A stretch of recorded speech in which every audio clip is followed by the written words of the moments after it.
you. Oh, trust me, I do. I remember ripping Tranquility against Scott game 3 to blow up his collective restraints. You remember it all. A Temple of Triumph for Jones, a Mountain to start for Bobby Burmingham as we are underway here in our quarterfinals. It's a Temple of Epiphany here for Jones. That's his second land. Top card will go to the bottom from the scry. For Bobby, no 1-drop, a little unusual for his deck, and no 2-drop either. So this is a very slow start. Yeah, Bobby was debating keeping this hand. Looks like he decided after some thought to keep it. It's definitely on the slow side here. You see Lightning Strike, which I think he picked up on the last draw step, Stoke the Flames, Hordeling Outburst. Let's see if Bobby's got something to play this turn. Thankfully for him, he does. Looks like it's a copy of Hordeling Outburst. Will that resolve? It looks like it will. So 3 goblins on the way here. Bobby's deck makes better use of Hordeling Outburst than any deck I've ever seen in Standard. Between Stoke the Flames and Obelisk Word, I mean, that's as good as it gets for Hordeling Outburst. One could argue this is a Hordeling Outburst deck. It's got to be the best card in Bobby's deck. Jones going to play a Goblin Rabblemaster. That'll bring a Goblin here. He'll attack for 1. Birmingham, no interest in blocking. He'll go down to 19. Quite a few mountains over there for Birmingham. Looks like it'll be a Lightning Strike to take care of the Rabblemaster. Here's an attack for 3. And now a copy of Titan Strength, so he's going to get some more damage in and take the opportunity to scry. Top card going to go to the bottom while Jones's shields are down. So 6 damage total. Jones going to go down to 14. And looks like that's going to be Birmingham's turn. So back to Kevin Jones we're going to go. Jones will untap those 3 lands. He's got a Goblin token as well. He'll take a draw step. Look like he picked up a copy of Stoke the Flames. Does have a copy of Mantis Rider in hand. Keep in mind, Kevin's deck actually plays copies of Hordeling Outburst as well, which will help him quite a bit in this matchup. He'll just play a Mantis Rider and attack right now, however, for 3 in the air. Birmingham going to go down to 16. We'll head back Bobby's way. Looks like he picked up another land. Play Mantis Rider that turn is pretty risky in the face of this deck. I think I would have preferred Hordeling Outburst. Try to shore up the ground a little bit. Saw Stoke the Flames take care of the Mantis Rider. A Goblin will trade with a Goblin. 2 damage will come across. Jones going to go down to 12. Jones will untap. Missed his land drop last turn. Looks like he's going to miss it again this turn as he drew a copy of Dragonlord Ojutai. Here is Hordeling Outburst now. 3 goblins on the way. And pass the turn back over to Birmingham. Birmingham will take a draw step. It's a Goblin Rabblemaster. So he'll have another Goblin enter the battlefield in just a moment. All 3 of the Goblins that are on the battlefield will have to attack. And they come. Not much of a choice into the Hordeling Outburst. And I like trading here from Kevin. I just want to keep my life total high. Yeah, this is a no-brainer. The deck with Dragonlord Ojutai in this matchup looking to play a longer game. See if Jones has a removal spell here for the Rabblemaster. He'll start by playing a Lightning Strike, so the answer is yes. That'll take care of that. Pass the turn back over to Birmingham. He'll draw a card. It's a copy of Monastery Swiftspear. So he will play that and attack for 1. Does have a copy of Stoke the Flames in hand that he's holding on to along with a Mountain as we head back to Jones, who has missed the land drop for a couple of turns here. He has finally drawn a land and a Mountain. He'll pass the turn back over to Birmingham. Birmingham will draw. He'd like to go to his attack step. Stoke the Flames in hand still. Did get a great look at what he drew for the turn. Looks like Jones will go down to 10. Now here's a copy of Stoke the Flames post-combat. Kevin doing a nice job of stabilizing this game. Yep. I mean, it has a lot to do. You look at Bobby's lands versus spell ratio, not very good right now. That's definitely contributed to things, but... Another Swiftspear here for Birmingham.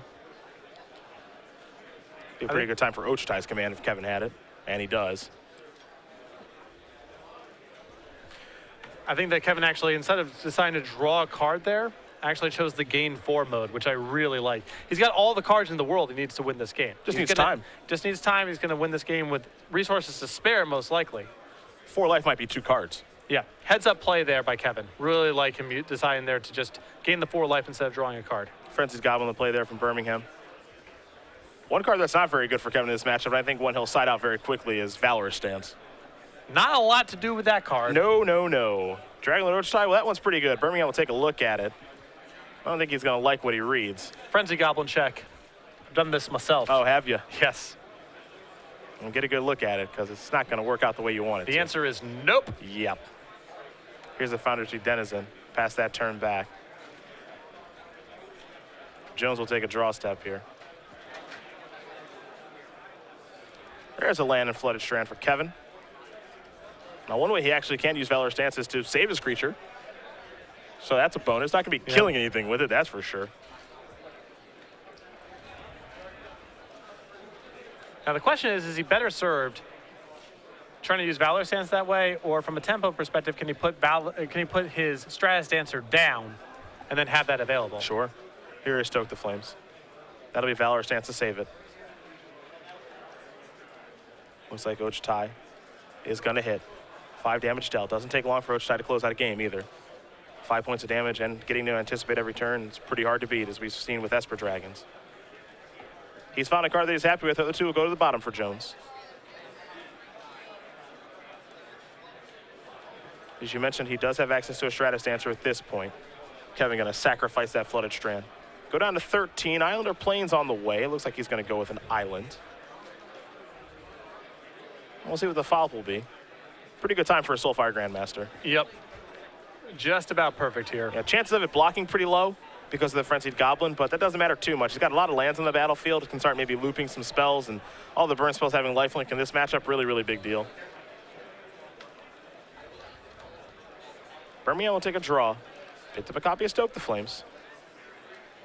Looks like he's going to try again, but I think Kevin actually has another copy of Valor Stance in hand. So Valor Stance actually proving to be a lot better in this matchup, especially in game one, I think we expected. Well, a lot of that's a function of Bobby kind of flooding out here a little bit. At this stage, almost any of Kevin Jones's spells will be good enough to lock up this game. Yeah. Valor Stance looked particularly good, but really could be anything. Once he stabilizes a high life total, he can beat Bobby with his leftovers pretty easily. 11's a pretty high life total, too. He's going to go up to 13 now. Going to deal 7 on the attack. Birmingham's going to go down to 4. Kevin will get to trigger the Dragon Lord Ochitai. Take a look at the top 3 cards. He'll get to take one. The rest will go to the bottom.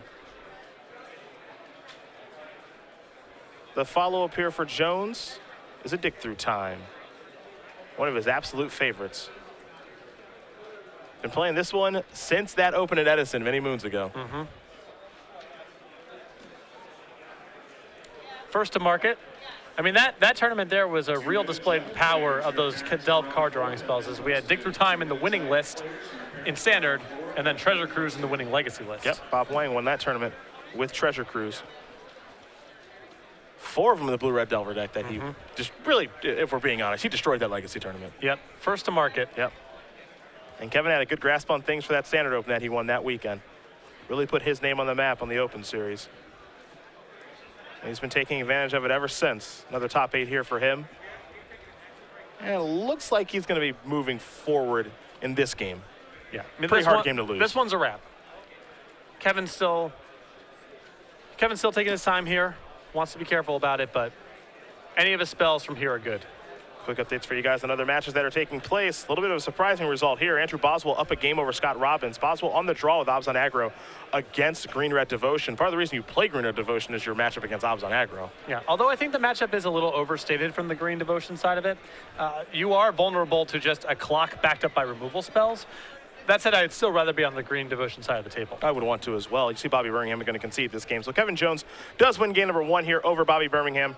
Jeskai aggro up a game over Mono Red Goblins. Other result for you very quickly. Brad Nelson does win game number 1 over Dylan Heisen. Bant Megamorph up a game over Mono Red Devotion. Yep, and now post-board Brad gets access to his plummets, meaning he's a lot less vulnerable to Stormbreath Dragon, which I think is one of Dylan's most important ways to try to steal the matchup. And we have an update for Chris Anderson and Al Spielman's match, the Green Red Devotion Mirror. We will let you know, but we'll take a look at the sideboards now for this particular match. We'll see what these players have access to. We're going to start with Bobby Birmingham. He's got 4 Roast, 4 Eidolon the Great Rebel, 4 Searing Blood, a Hall of Triumph, and 2 Scouring Sands. I'm down with bringing in the Hall of Triumph in this matchup. I think Eidolon the Great Rebel will do very good work for Bobby. Searing Blood, I think, is probably good enough, as there's no way Kevin's cutting Soulfire Grandmaster, and Goblin Rattamaster is likely to stay in as well. It's not great against Whirling Outburst, but again, it's just more targets. I don't really want Roast in the matchup, even though there are targets in Kevin's deck, because I think that's just too specific in this matchup, and Kevin's ground pounders are not really what the games are going to be about. Though Kevin has taken a moment, we will take a look at his sideboard. 3 Master of the Unseen, 2 Arishan Cleric, 3 Disdainful Stroke, a Negate, an Elspeth Sun's Champion, 3 Anger of the Gods, Glare of Heresy, and a Roast. We know Anger's coming in. Oh, this is a great sideboard for the matchup. Even though Kevin's not gunning for this deck, he incidentally has a lot of good sideboard cards for it. The 3 copies of Anger of the Gods will definitely come in. I think the 2 copies of Arishan Cleric will come in here. The Negate as well on top of the Roast. Probably going to cut a lot of his clunkier cards. The Valorous stance that you mentioned there before. I even think some things like Dig Through Time, Dragon Lord Ojutai, those might get sideboarded out. Doesn't really need it. Just wants to be as streamlined as possible.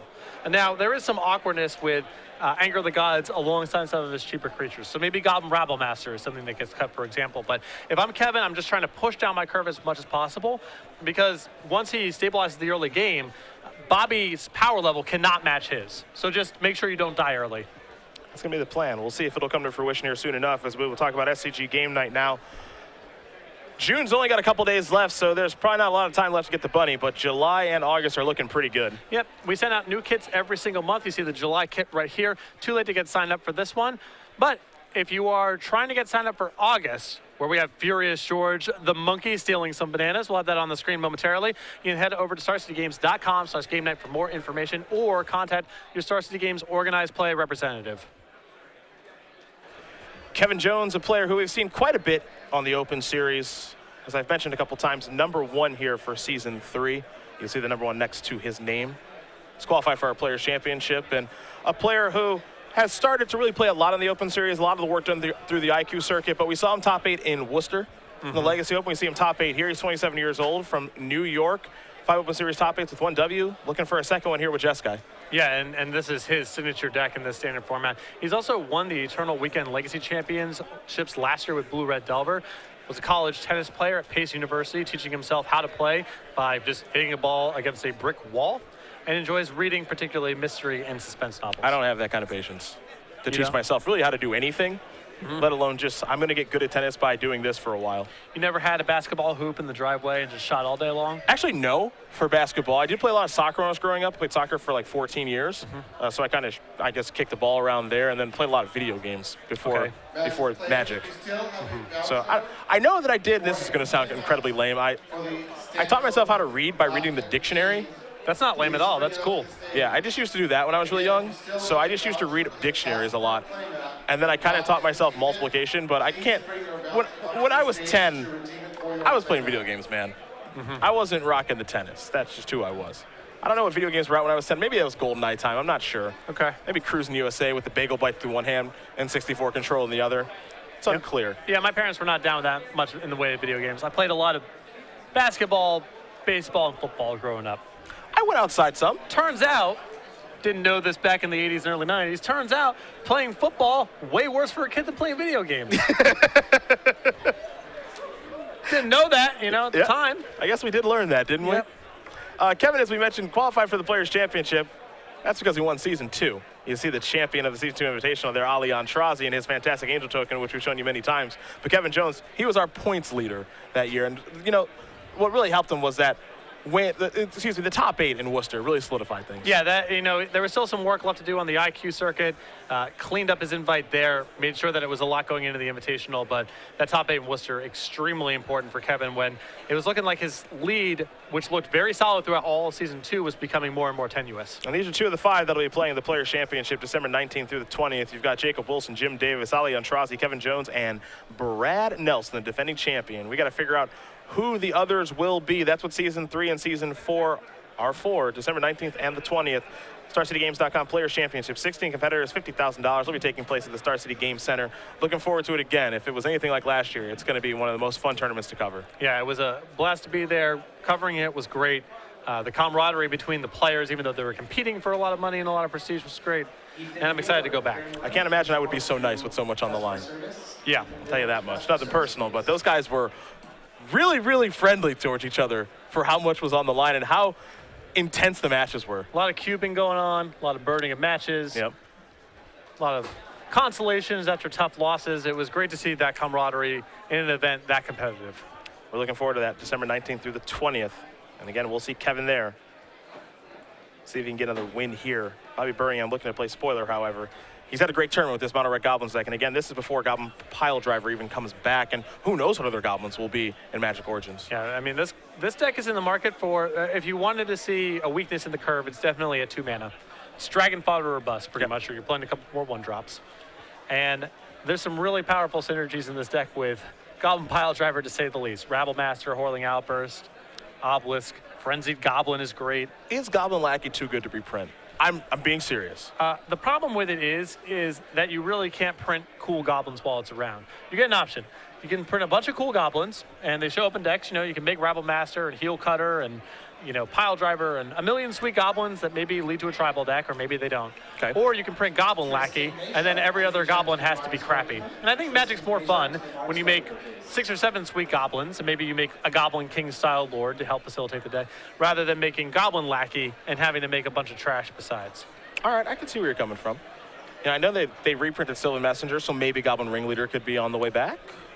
I wouldn't rule it out. I'd be pretty happy about that. It's not impossible. So that's my actual favorite Goblin. Everyone thinks the Pile Driver is my favorite Goblin. No. Yeah, you like doing a little card advantage game? Yeah, this Goblin guy, that's not coming back. No. Way over the curve. No. This is actually not my favorite goblin. What's your favorite Goblin? Ember Hauler. Big hauls. The working man's Goblin? Yeah. Nice. This has made games too easy. This isn't even fun for me, you know what I mean? The Hauler is what you like. Yeah. I actually prefer Goblin Snowman. Snowman's good. Da-doon. There he is. Just hauling, what is that, a bunch of lava or something? Right. It's unclear. Two good deals. 2 medium deals, I think. I'm in the market to pay 2 mana for a 2/2 or pay 3 mana for Shock. And in some games, you get both. Yeah, it's true. That's really true. I also like the Goblin Mutant. If we have time to bring him the up. Mutant is hilarious. The picture is great. Bobby's Ice taking a Age. mulligan. So the Mutant is really good. I think it's a 4-mana 5/3. Yes. I think. Trample. Yep. So if we have the Goblin Mutant available, for those of you unfamiliar, oh yeah. Gadoosh. Yep. Look at that dude. 4-mana 5/3 trample. Cannot attack if defending player controls an untapped creature with power greater than 2. Right. Because it doesn't know how big it is. It's scared of big things, even though it's bigger. That's the irony. Okay. Cannot be assigned to block any creature with power greater than 2. Well, there you go. Makes sense.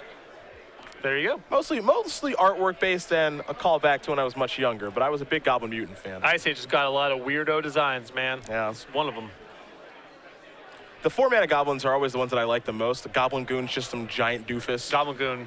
That card's actually reasonably powerful. It was actually good. Yeah, I think that card would actually hold up in modern times. It would not be embarrassing in power level. Looks like Bobby's going to take a mulligan at 5. Things are getting really difficult for him. He used to play this one to Matron for way back in the day. Also great. This is a great design also because it really was good at punishing creatureless decks, so I'm always a big fan of. Yeah, me too. It's 4-mana 6/6. There is old Matron, the glue that holds the Goblin deck together. Do you remember the 6-mana Goblin with Echo from Urza's Destiny? Oh man, I can't remember its name. I know exactly what Goblin you're talking about. It used to be the best thing to lackey in. Yep. Before Siege Gang showed up. Right. Oh, And a bunch my of other goodness. goblins. You know what used to be the second best thing to lackey in? What's that? Goblin Mutant.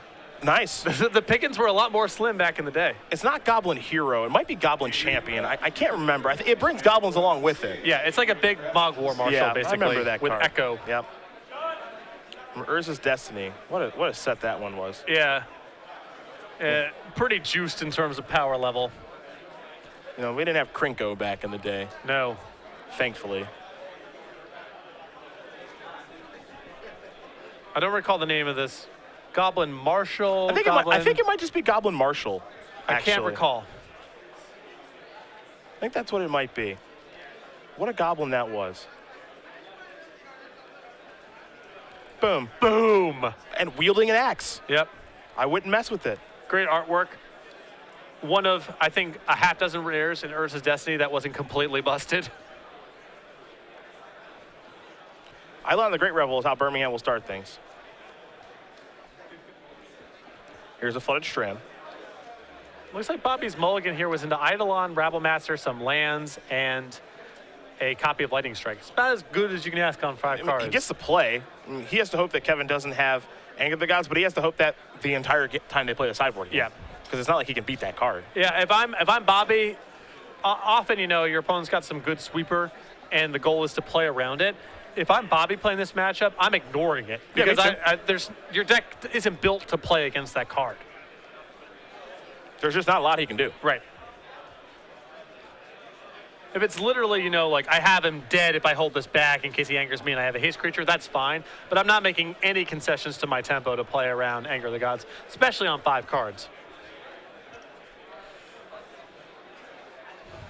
Lightning strike here from Kevin, I imagine. We will see before the trigger. There it is. He'll have to take 2 from the idle line and then 2 more from the idle line to do the attacking. So Jones will start his 3rd turn at 15 as we head back his way. He'll untap and take a draw. Looks like he picked up a copy of Stratus Dancer. Start by playing a mountain. Now it's Mantis Rider in the sky. He'll have to take 2 more. He's down to 13. Birmingham down to 15 after the attack. You mentioned that Bobby, I believe, does have a copy of Lightning Strike in hand. Also another copy of Goblin Rabble Master. So here's a strike. He'll have to take 2 to cast it. It's 13 all for the moment. And now Bobby will attack, and Kevin will go down to 11. So as far as the mulligan of 5 is concerned, this is a pretty good one. Kevin's deck is not that solid against Eidolon the Great Revel. He has a lot of 2 and 3 mana spells in his deck. I mean, for a 5-card hand, this is and Kevin's hand here was pretty solid. This game is getting a little scary. In comes the Mantis Rider in the air. Kevin had to take some damage to cast that, so it's 9-10 in favor of Birmingham. There is a mountain. Does he have an answer for this Mantis Rider? It will certainly be helpful if he did. I think he's down to Obelisk and Rabble Master. Yep. Quick update for you guys on our Devotion Mirror. Chris Anderson does win game number 1 over Al Spielman. Anderson our number 2 overall seed, Spielman the 7. So Al will get to play first for game number 2.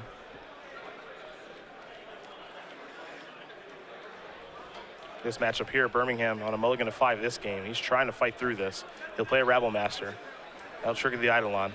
It's going to go down to 8. Goblin will come in. There's a block. Pass the turn back.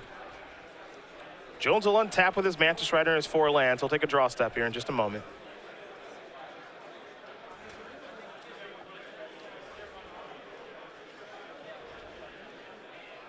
Does have a copy of Stratus Dancer in hand. Battlefield Forge is the land he'll play. Also has a copy of Soulfire Grandmaster too.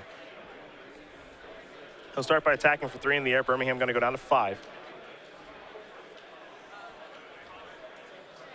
The follow-up is going to be a morph. And it appears as though it will be that Stratus Dancer. Only morph in Kevin's deck, and it has been a good one all weekend long. Yeah, and I like him playing only that. He could have tapped out for Soulfire Grandmaster, but then that opens him up to Searing Blood and possibly other cards. This setup here is very hard for Bobby to get out of. Dragon Fodder to the draw.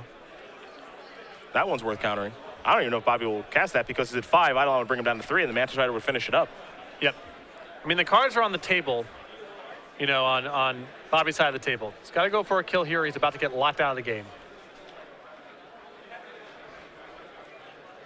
Looks like Birmingham, they may have a question here. Might want to know what the text is on Stratus Dancer. Wouldn't surprise me if that's the case, because typically you're wondering, what can that card counter? Right. It's an instant or sorcery. The problem is that casting the Obelisk is the only thing he can do, and that forces him to tap out. Yep.